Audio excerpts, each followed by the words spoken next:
You know, when I decided to start this YouTube channel, it was mainly because I had a lot of work footage and things pertaining to the production industry. Crew shots, show shots over the years. Um, and I thought it would be really cool to share that, particularly with the people that I work with. There hasn't been as much interest in it as what I was hoping, but that was my initial idea. And then once work stopped, and there really wasn't, I had posted pretty much everything post-worthy. Uh, I thought, well, maybe I can start talking about issues, and perhaps it will be an interesting perspective from a rather insignificant member of society, but the world's greatest mediocre stagehand nonetheless. However, it's not possible for me to do that in the current format. I do not have the freedom in this country right now, especially on this platform, to talk about the issues that are important to me, the issues that not only affect my life, but will particularly affect my children's lives and the lives of other children moving forward. I think it's definitely a shame that there are issues of the day, pertinent issues of the day, whether they be race, immigration, vaccination, uh, that, may be controversial, but that we cannot discuss. And it has nothing to do whether or not it's based on fact. I mean, we did once upon a time, we were allowed to have an opinion in this country. We were allowed to express ourselves within certain perimeters, obviously. And we no longer have that freedom. I don't have the freedom to discuss the type of things that I want to on this platform. I was recently forced, or there was talk about being forced to put something in my body that I don't want from my employer. And luckily that fell by the wayside, but now there's mandatory testing. And I have my own opinion about such things, but apparently I'm not allowed to express them. I had a 3-part video that was probably about a half hour long, that I had spliced together over the last week. And that was flagged today. It was removed today.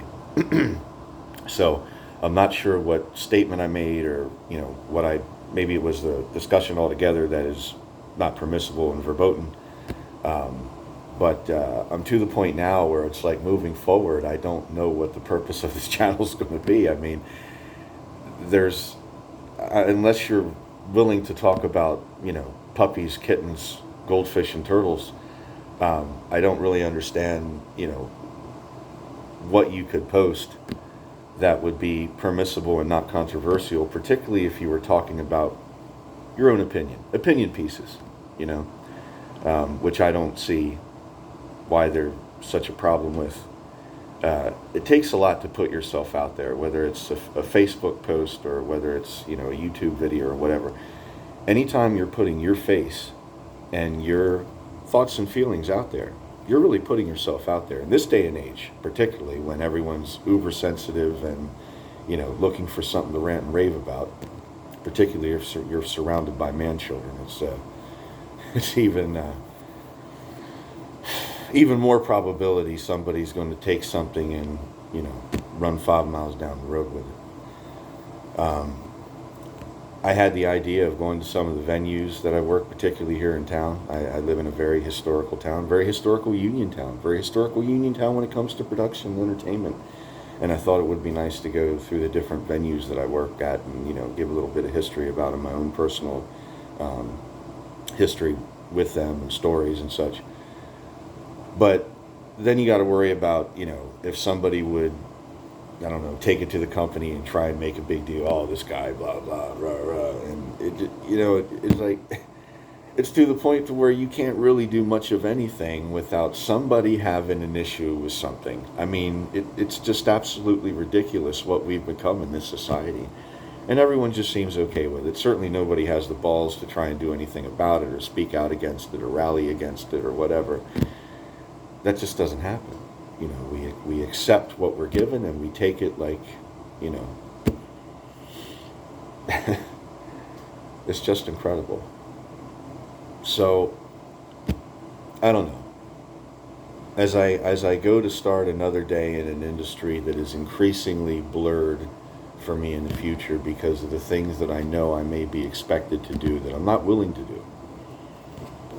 And it's going to be interesting how, unemployment and, the law looks at things like that. If they say, well, you can't work if you're not willing to, do this certain thing. To me, it's no different than saying we have a position open, but you have to be certified in a certain skill or,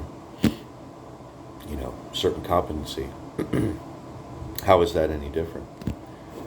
And, I think whatever happened to religious rights, personal civil liberties, at one time we prided ourselves as a nation in our civil liberties. We no longer do so.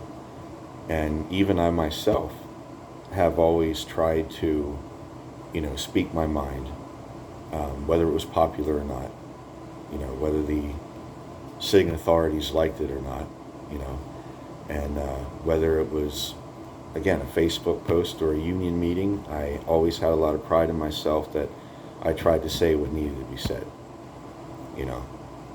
and I've always tried to open things up to the many. I think if you're good enough to work in this industry and continue to get called in this industry, then you should be able to get a union card, and to hell with that good old boy stuff where they try and prevent certain people from persevering.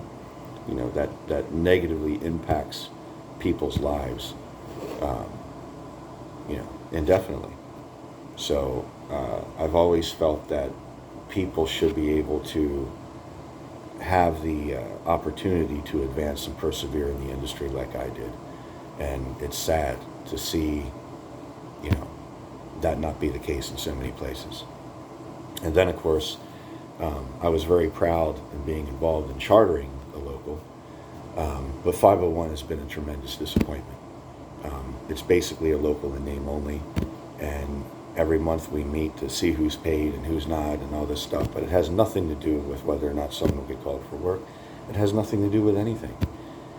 And it's just, a lot of the things that are going on are not right, but, if you want to exist within the industry, you put up with it, you tolerate it, and, your choices are to do so or to do something else. It's that simple. And it's sad, unions were supposed to improve our quality of life. They were supposed to mitigate a lot of the BS that, employers or other people wanted to throw our way. And, traditionally they were there to make sure that we weren't being abused. And, 20 years ago when I came in, there was still some of that left, where, the people in charge would make sure that you have breaks, adequate breaks, that they're on time, that the standard of they don't feed you, it's a 1 hour walk away, things like that, minimums, all that. But a lot of that's fell by the wayside, even when there's, a lot of places have gotten with this no contract, verbal agreement type stuff. And, we still get our minimums and a negotiated rate. But then a lot of the other things end up kind of falling by the wayside, and you tolerate a lot of stuff that you wouldn't necessarily in other cases where there is a contract or a working agreement. And, I just think we've really been taken advantage of over the years, workers in the industry, when it comes to pay. A lot of people work in the fairs and festivals, they're making the same rate that they were 10 years ago. And a lot of cost of living increases haven't really risen the way that they should in the industry. And they're going to make a killing in the following year. In 2022, it's supposed to be double the amount of shows that it was in 2019, and that was the best year ever. But anyway, it's time for me to get ready for work. I'm about ready to go into one of the shops and work for the day. I was lucky enough to have work all this week. The industry is coming back. There's a lot of shows I'm looking forward to seeing. I was glad to see Guns N' Roses' very first show is here in town. And to see a major tour like that go balls to the wall and start having shows was really promising. Even though there are still so many tours that are canceling and rescheduling, It was a very positive thing to see that. Judas Priest, unbelievably, is going to be on their 50th anniversary tour this year with Sabaton. They're coming to a nearby town, one of the ones I work at. I can't wait for that show. So it's awesome to hear about shows again, that we're going to be excited to work again, that we're going to be excited to prep and tech again, and the work is going to come back with a vengeance. The only downside of it is they're going to make it hell for those of us that don't want to, do draconian things. But I don't know. Just keep praying and stay close to God. That's all I can say. Until next time.